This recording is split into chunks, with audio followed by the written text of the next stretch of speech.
All right, let's get started, everyone. Whoever's here already, my name is Grace Liao, and I am the Program Experience Lead here at Quantic School of Business and Technology. Behind the scenes, just so you all know, is our producer, Kelsey Duggan. She is always here to make sure everything is working, so I want to always thank Kelsey first and foremost. And so we are here today with you, many of you, for another episode of our Quantic Conversations, where we bring Quantic students, alumni, staff to the stage, and we have an engaging, insightful conversation. Thank you so much for taking time out of your morning, your afternoon, your evening. Maybe you're taking a little break from work. Maybe you locked your kids outside into another room, but we want to thank you so much for hanging out with us today. So today's session will be 45 minutes long, and it is recorded. So if you need to come back to watch, not a problem. I know many of you joining us today are students and alumni from Quantic, but if you're not and you want to learn more about our MBA or executive MBA program, we have a handy QR code that you can use and you can scan later and to learn more about our program. And it's going to be right below me and we'll be here during the duration of the session. So definitely check us out. And actually, just so you know, our next application deadline is the end of this month, March 30th. Hopefully, and I'm pretty sure today's conversation will give you some really great insight and understanding of the kind of students and alumni we have here at Quantic. Now, a little bit of housekeeping. For those of you now here tuning in, we would love for you to interact with us in a couple different ways. First of all, tell us where you're calling in from. And if you're eating or drinking anything, I always love knowing I have my warm water with me, and that's something that keeps me going throughout the day. And another thing is we like our conversations here to be inclusive. So it's not just myself and our guest, Patrick, later, but we also want to see what you all think. So if something resonates with you, feel free to use the chat box, the comment box to write something in there and also drop your questions as well. If you do have a question as we go along, go ahead and put it in the comment box and we will, if we can get to it, we will, but we can't promise that right now, but would love to see your questions anyway, because it really helps us understand where your head's at. Now, this month, our team at Quantic we've been focused on and continue to be focused on the theme of artificial intelligence and machine learning. Will the next movie you see be directed by AI? Maybe not, maybe so, but tools like DALL-E, Midjourney, GPT4, which we'll talk about in a second, and ChatGPT are literally changing the way we think about the future and pretty much everything, whether it's entertainment, medicine, cybersecurity, and pretty much everything in between. Planning your meals, everything. Our March event lineup is dedicated to discussing these topics and what's going to be coming for us in the next decade. So now I would love to start to introduce our guest today. The title of our event today is AI is More Than ChatGPT. We're so excited to have with us today Dr. Patrick Glauner, a full professor of artificial intelligence at Deggendorf Institute of Technology in Germany and founder and CEO of skyrocket.ai, an AI consulting firm. In today's interview and our conversation, we'll take a step back from the hyper focus on ChatGPT and take a more holistic view and look at AI and its impact on the workforce, our careers, governments, and society as a whole. And we'll explore how AI is changing the way we work and live and interact with one another and what this means for our future. Dr. Glauner's extensive experience and expertise in AI make him the perfect guest for today's live stream. He has advised the parliaments of France, Germany, and Luxembourg as expert witness, and he has been featured by top publications such as New Scientist and McKinsey. With his insights, we hope to gain a better understanding of how artificial intelligence will shape our world and what we can do to prepare for the changes. All right, so without further ado, just imagine we have a curtain right now, and I want to ask if Patrick would join us on screen right now, and so we can start our event. There you are. Welcome. Hi, everyone. Welcome to the stage, Patrick. Um, Obviously, we're super excited to have you here, and so much is going on. And I had my list of questions, of course, but let's talk about what happened just even yesterday into today when you and I were chatting with Kelsey and getting ready for the event. You were talking about the release or the availability of GPT-4, and it literally happened an hour later. I saw an announcement for a live stream. So could you tell us a little bit of your thoughts on that, or even just what GPT-4 is? Yes, yesterday when we prepared for today's meeting, I said that sometime soon GPT-4 may be released. While that has been rumored for the last 2 years, one of the executives of OpenAI revealed last week that this week it would appear. And then I said, well, maybe it will appear right now before today's meeting, or maybe today, just after our video stream. And then like half an hour after we talked, I actually received the email from OpenAI and they made it available. So there was a video stream yesterday, a live demo, and they also published a technical report. GPT-4 is yet another model by OpenAI. So 3 years ago, they released GPT-3, and then last year, ChatGPT, which is somewhat based on GPT-3, and now GPT-4 is yet another model that seems to be more powerful than the previous models. It's again a text-based model.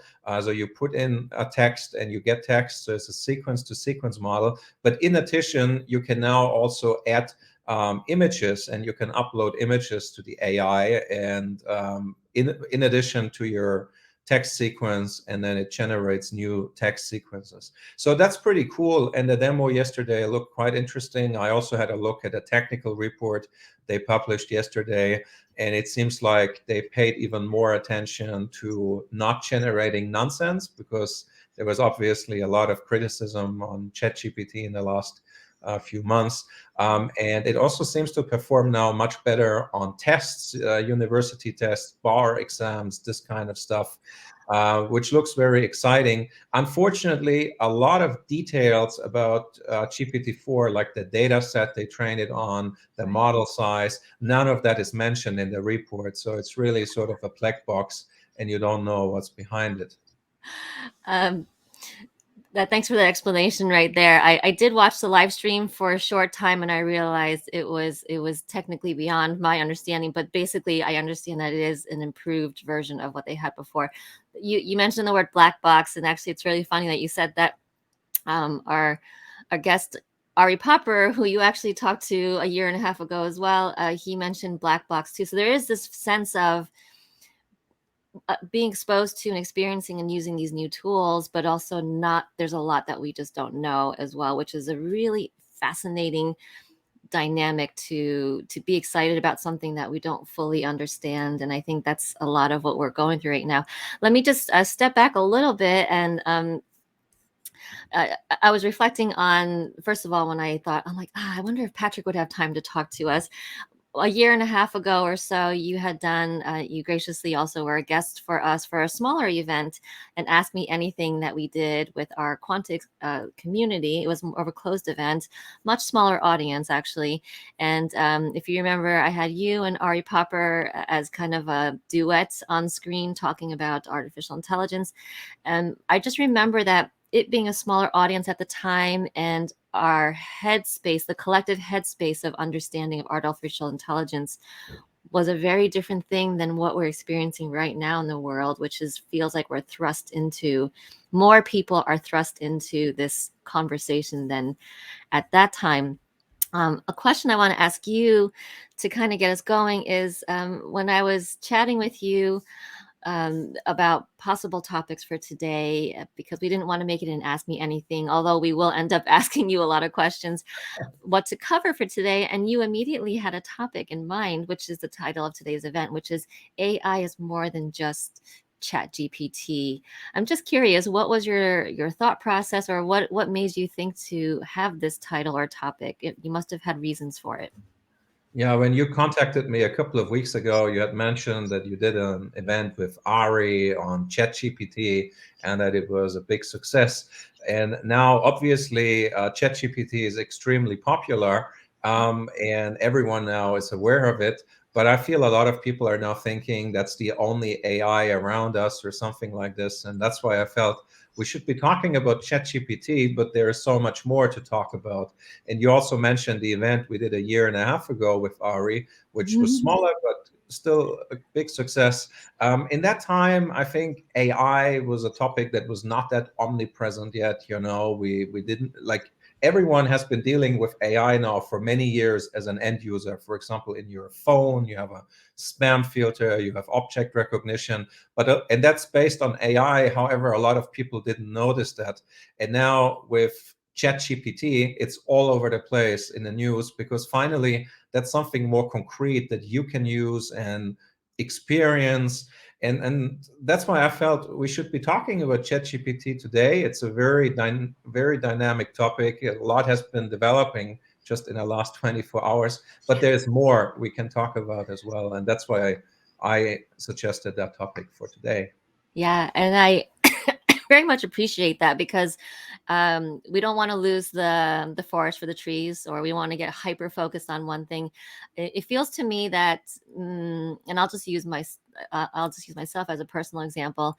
I feel like the Chat GPT as an application, it's unlocked something, realization and awareness, when for many people like yourself, an expert in this area, you've known you've known about this all along, and artificial intelligence has been with us for much longer than we're paying attention to right now, which is a really interesting thing. Let me ask about, from you, from your own history and your life and career, really, which is, it seems to be, it's all about artificial intelligence. What sparked your interest originally in artificial intelligence? Where did it start for you? Well, when I finished my undergrad, so in my undergrad, I didn't do any AI. I did some robotics and some really low-level computer vision, but none of that would be considered to be AI today. Then I did my bachelor's project or the thesis project with CERN, the European Organization for Nuclear Research. And there you could only apply to a pool, and they would assign you a topic in case you're selected. So this was also sort of a black box.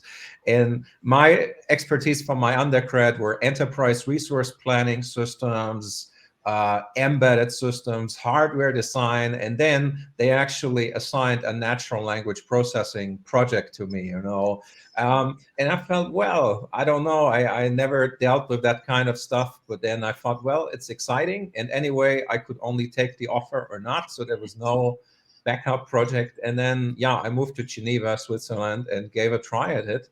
And I liked it. And then I actually stayed for a couple of years there and worked on that kind of stuff. And then later went to graduate school to focus on AI. So somewhat it was purely by chance that CERN had assigned that project to me. Yeah. Had they decided, I don't know, a hardware design project or whatever, Yeah. probably I would have never taken that direction into AI. So overall now I've been doing AI full time for the last 12 or 13 years. And I'm very happy that CERN had actually assigned that project to me by chance. Wow. Isn't that amazing how life path does not always, it kind of writes itself. It's not even us who has who would know. That's amazing. Actually, that's wonderful to know. So you landed, it was a happy accident in a way, and a Absolutely. road that kind of, well, it seems to suit you well. So I'm really glad that you pursued that. Um, Now I want to ask a question that's a little bit more broad, and again, zooming out, and with your years of experience now studying and working with artificial intelligence, and also all throughout interacting with people, your students, businesses, organizations, government bodies, all of that, you'd have like I feel like you'd have a really holistic view of people in general. What are a couple of common misconceptions people have about artificial intelligence? Well, something I've been noticing now in the last few years when I talk to politicians they sort of confuse two terms, which are algorithms and AI. They sort of think now every algorithm is an AI. It's something very confusing. I mean, if you want to implement an AI, you need to implement an algorithm. Nonetheless, most algorithms have nothing to do with AI, like a traditional sorting algorithm or binary search, whatever. None of that has to do with AI, but a lot of the politicians and policymakers are confusing these two terms, and that's really strange to computer scientists, because to us it's obvious that most algorithms are not AI. So that's something I notice, and then obviously in Europe. I feel we're not driven by optimism. We're driven by skepticism and concerns. That a lot of people think AI is just a hype, it will disappear, or it would make everyone unemployed. Or I also work close with the German military, and the top general in the German military who is in charge of digitalization. He tells me whenever he talks to members of parliament about AI and military, the first thing they really are focused on are killer robots, and that's something they're so scared about, and then they don't want to actually discuss AI and military, because they feel that there are killer robots and they would be out of control or something like this. But actually, again, AI and military is so much more automated analysis of satellite images, automated planning, predictive maintenance. And the killer robots, I think that's mainly an illusion. I don't think it's happening right now, and I don't think it will happen anytime in the foreseeable future. It's really a niche thing, and I think it's an illusion. Nonetheless, a lot of members of parliament really seem to be scared about that thing, and then they're actually ignoring the benefits of AI. That's it's so interesting to think about that. And I wonder, is it because humanity, or just humans in general, we don't have anything else to compare this to, as far as a tool or a way of doing things? It's almost as if it doesn't work in our mental operating system to have artificial intelligence. Do you think it's something to do with that? Yeah, People well, can't wrap their head around it. the term AI was established sometime in the mid 1950s, but I think most people heard about AI for the first time sometime in the late 80s or early 90s, when these Terminator movies came up, and now whenever you talk about an AI, people still remember the Terminator movies. And however, that's really an illusion. It's science fiction. Maybe it will happen in the future, but not anytime soon. And we should really focus on the benefits that AI is providing. And AI is now omnipresent. So all of us are dealing with AI hundreds of times a day without explicitly knowing it, be it spam filters, object recognition, voice recognition. Probably if you have an Apple Watch, there's a lot of AI in it, analyzing your heartbeat and your movements. So AI is really omnipresent, and we deal with it hundreds of times a day. And it's also interesting that you pointed out the science fiction part, where it's I actually would say, admittedly, when I hear the terms, or when I heard the terms artificial intelligence, my first impression was something that wasn't it was fictional. It was something from entertainment. It was art, right? And so it's very powerful it's a powerful reminder that our first concepts of something, our first introduction into something, a concept or a way of doing things, and something as powerful as this is very formative in how we understand. Now, you were talking about the different leaders and government agencies that you've worked with and their understanding. You mentioned, let's go back to something. You mentioned something about skepticism and more of a lens of fear and doubt that something. So how, in your work, how do you bring people, leaders especially, with such critical decision-making powers and authority, how do you help and consult these leading bodies to better understand the possibilities of AI? Well, first of all, I sort of put AI into context, and AI is another phase of the Industrial Revolution. The Industrial Revolution started more than 200 years ago with classic automation, and now it's about automating decision making. So, yet another step. And politicians are often feared about that, an AI would make everyone unemployed, for example. But then I say, ever since the beginning of the industrial automation, the jobs market keeps changing a lot, but what has happened as a consequence is prosperity has gone up and poverty has gone down. And my hope is that AI will enable us to continue that journey, increase prosperity and reduce poverty. And obviously some jobs will disappear over time, but that has happened now for the last 250 years.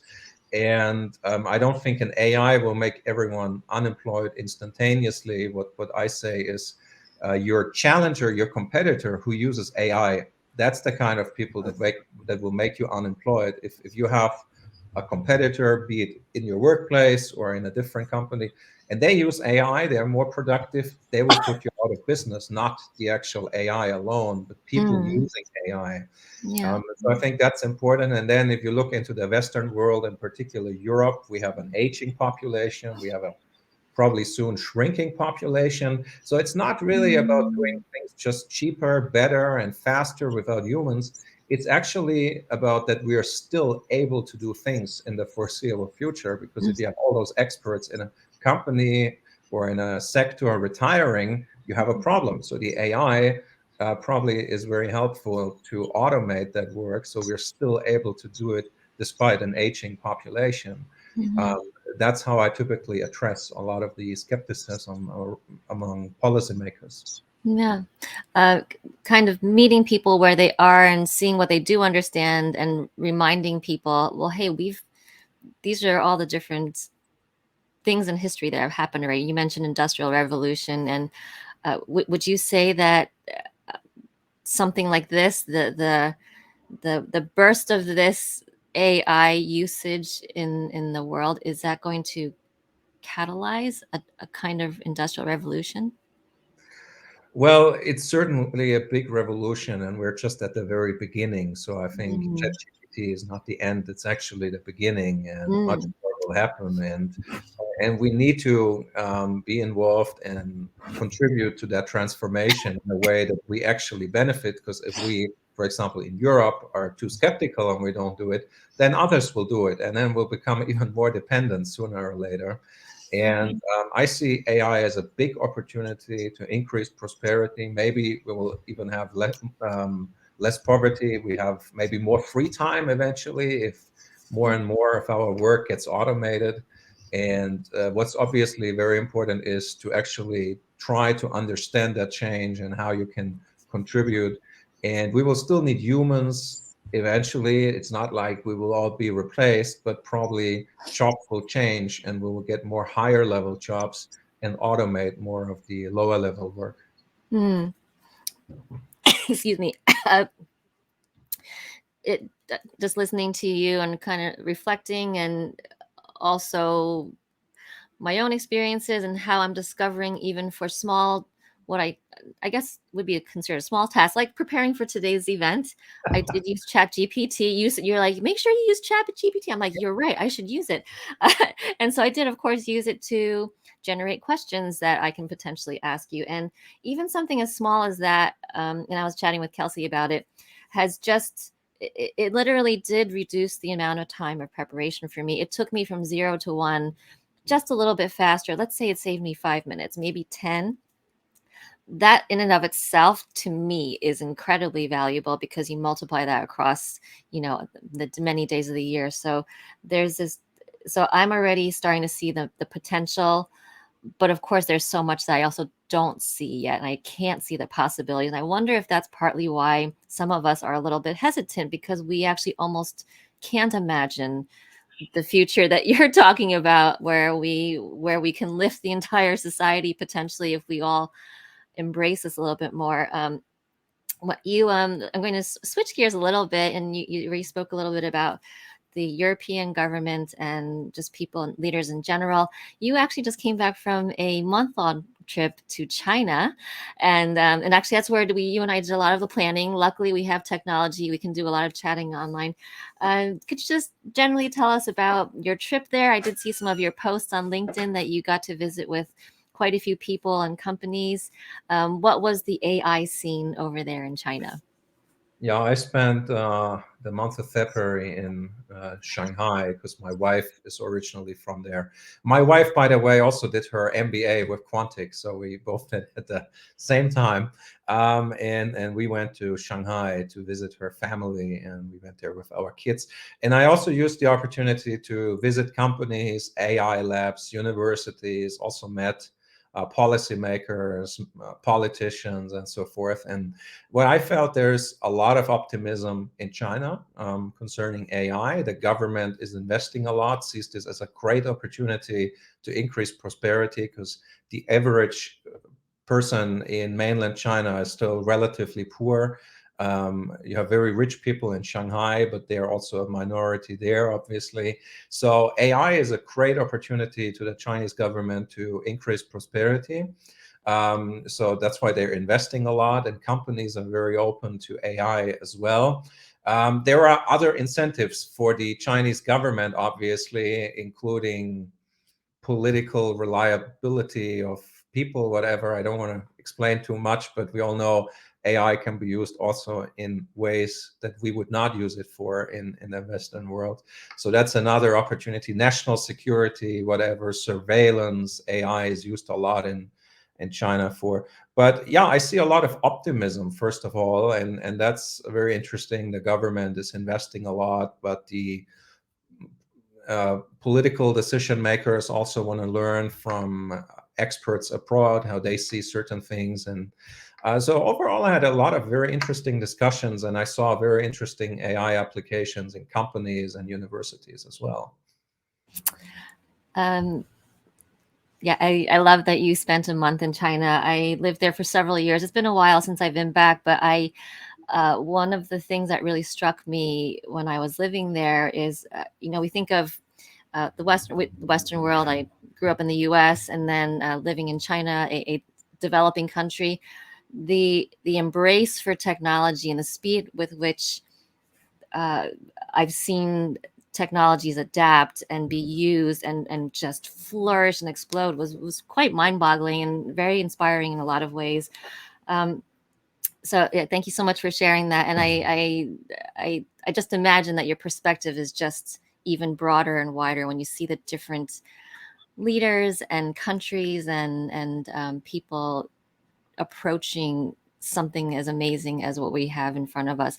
I want to ask you, let's bring it down to more of a personal level right now, just for individuals, because we have such a diverse audience. And I imagine, and it's also based on some of our surveys, that some people have heard of ChatGPT but haven't touched it. Like, I don't know if I would know how to use it. So even, and then some are obsessed with it. And so we have such a range of experience and range of understanding of what AI technology is, generative AI. What would your advice be? What would your advice be just to individuals? Because this is not going away. We're going to see more of it in the news. We're going to see big companies embedding this technology into their products. So is there general advice for just people in general in how to manage and embrace AI? Well, my advice is if you have not used ChatGPT yet, you should start using it today. I think that's the most important advice.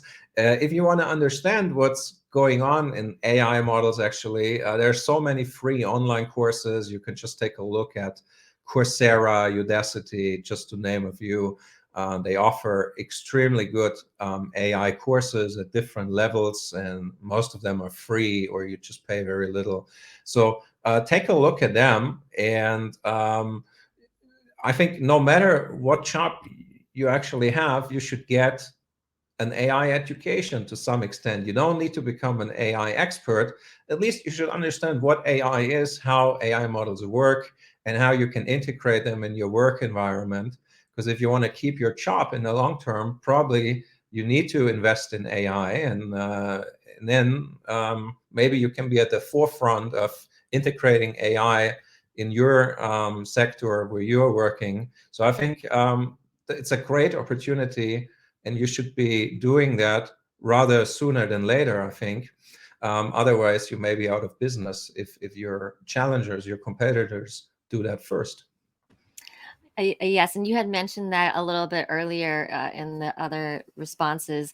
It seems, maybe not. It seems to be, this is the reality. In order for me as an individual, or let's say I'm a business owner, and then even just take it to the levels up, then governments and leaders. So, in order to stay competitive, would it be fair to say that everyone should be looking into what kind of resources and tools are available in order to stay competitive?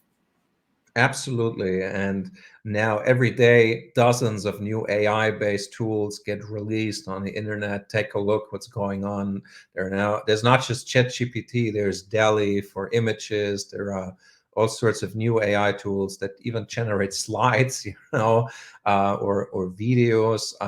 And obviously the results are not perfect, but you can still amend them and you will be just far more productive. And then again, if you're interested in how they work, take a look at some AI courses that you can find online to just get a little bit of a clue how that works. And you don't need to be a computer scientist in order to enter the field of AI, because AI is a largely interdisciplinary field.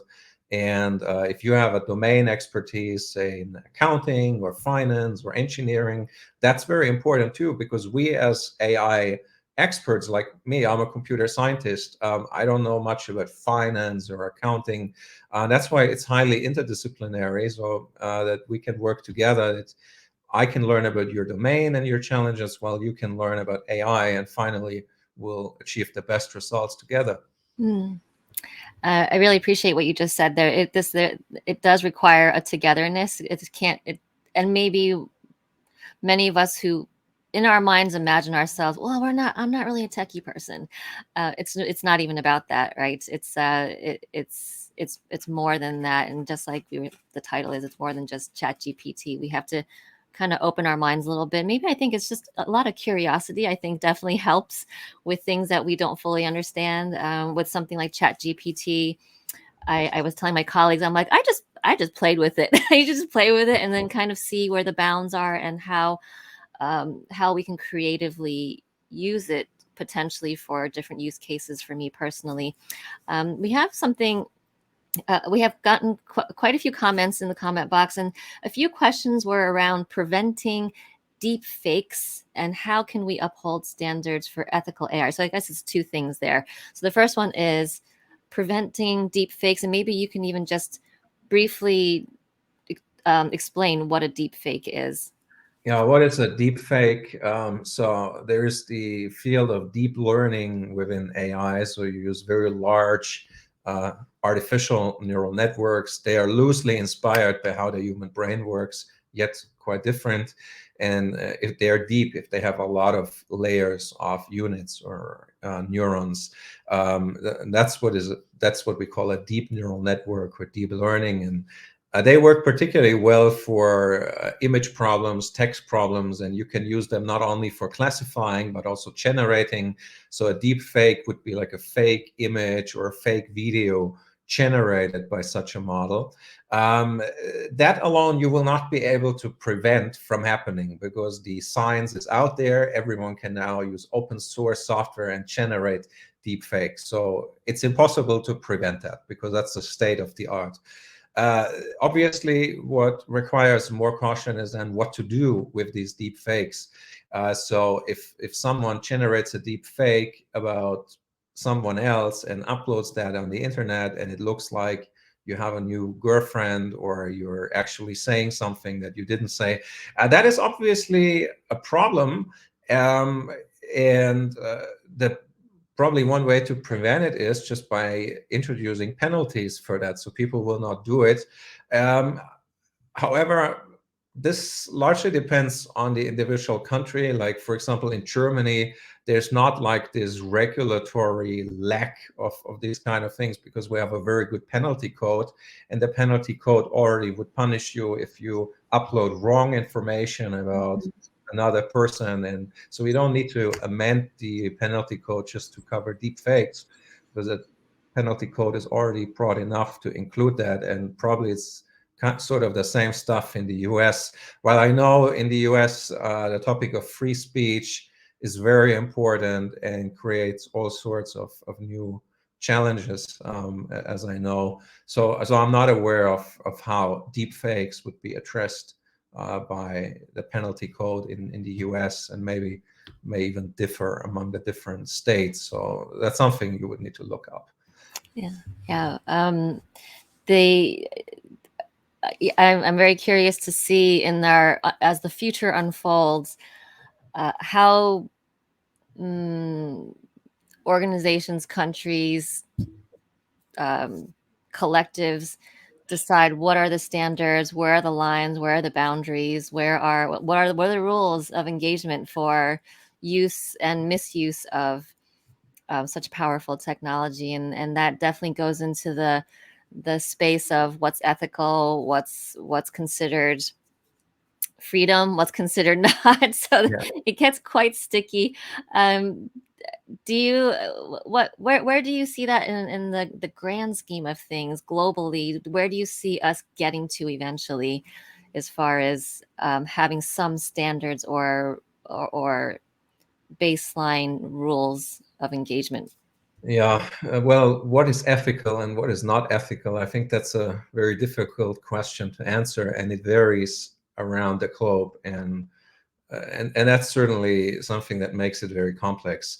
For example, with regards to killer robots, when I talk to the German military, they even don't want killer robots, because they want to keep control of who would actually pull the trigger. So they don't want to automate this. They want to automate decision making, analysis, whatever, but the final decision needs to be done by humans. I guess it's pretty much the US military. I don't think that the top generals would like to give that up. I think they still want to decide who would eventually pull the trigger, and if you pull. But then there are other countries, maybe Russia or whatever, they have a different perspective on that. And I think it will be very difficult to enforce that one ethical framework around the world. Aside from military, if you look at autonomous driving, imagine there is a dilemma in which an autonomous car needs to kill one person or the other. So there's no way around it. What are we doing then? In the Western world, we would maybe rather kill the old person and let the young person survive. But if you go to China, it's probably just the opposite, because there's a particular respect towards the elderly. So that's difficult. And how can we really argue or judge saving 2 people than saving 3 people, whatever, what if one is the president and the others 3 are just poor people, So that's very difficult, and maybe that requires further legislation, or eventually all of this will be up to court rulings. But for courts, it's also extremely difficult to understand what's actually going on in AI. So I think who should also get an AI education are policymakers, judges.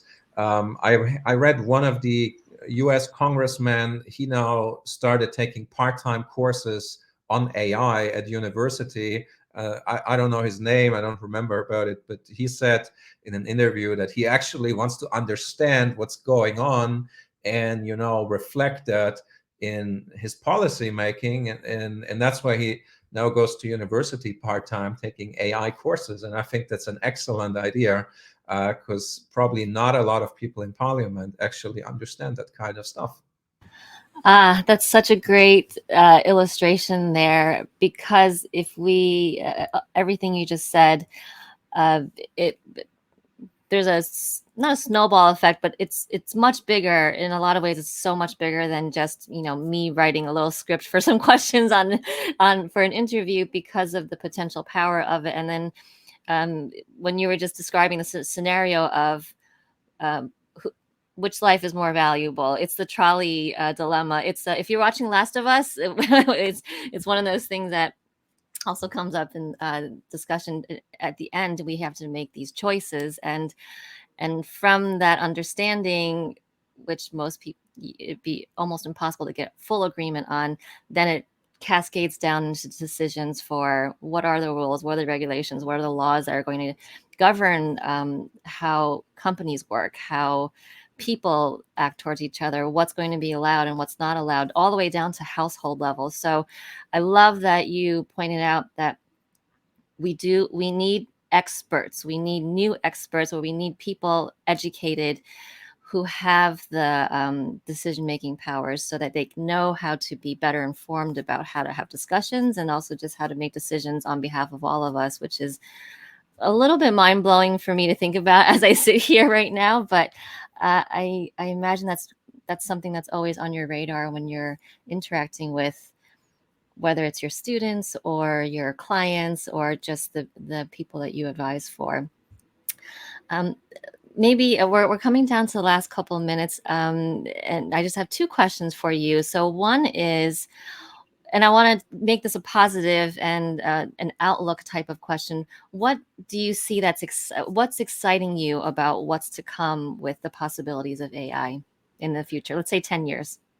Well, if you just look back where we were 10 years ago and where we are now, so much has happened. The number of AI applications has gone through the roof. We have now much more AI experts than we had 10 years ago. Also, thanks to all these online courses, now millions of people could get an AI education. And so much has happened just in the last 10 years. So I'm very curious what will happen in the next 10 years. Just things like ChatGPT, they were unimaginable 5 years ago. And now we've made so much progress, yet these models make a lot of mistakes. But where are we going to be in 5 years? There's already quite an improvement just in the last 4 months from ChatGPT to GPT4. So I'm just very curious what will happen. Obviously, a lot of jobs will change, including my own job and at university and consulting. But I see that as a great opportunity to get even more work done in less time and probably become far more productive. Or we'll have a bunch of you in different university classrooms, also talking to someone in the parliament. So it is quite exciting to think about the possibilities, and even just like you said, just seeing the changes even in the last couple of months. I wonder, even as 2023 unfolds, the next several months, even what we'll see literally exploding. All right, and the last question for you is, tell us about yourself. Do you have anything exciting going on, or that you look forward to working on in the coming months for yourself? I'm working on a new book, but that's not so much about AI. It's more about making undergraduate mathematics more accessible to students. Because I feel when you're in your first and second year in your undergrad, you learn a lot of maths, but you don't really know what you need it for later on. So that's something I want to address in my new book, and make undergrad mathematics more accessible. So if you see what you can actually use it for, probably it's much more exciting to learn this. So that's something I'm working on. Obviously, I work close with government. They need a lot of advice on AI, and I think a lot is going to happen this year. And I'm looking forward to giving a lot of keynotes, which I've been doing for the last few years. But now with ChatGPT, there are so much more events that also want to include AI now. So I receive a lot of requests to give a keynote at events. So that's good, because I can also earn more money, and I'm very happy now about that increased hype around AI, because I just get booked more often going to conferences and giving keynotes. Yeah, you're going You're going to be busy, Mister. I think I thought, oh my goodness, let's get Patrick in before he's completely booked solid. And little did your younger self know when CERN had the requirement for a topic that this is where you would be right now. But we on behalf of Quantic, on behalf of the audience, and on behalf of LinkedIn, so grateful for this conversation. And what I really appreciate about you, Patrick, is that you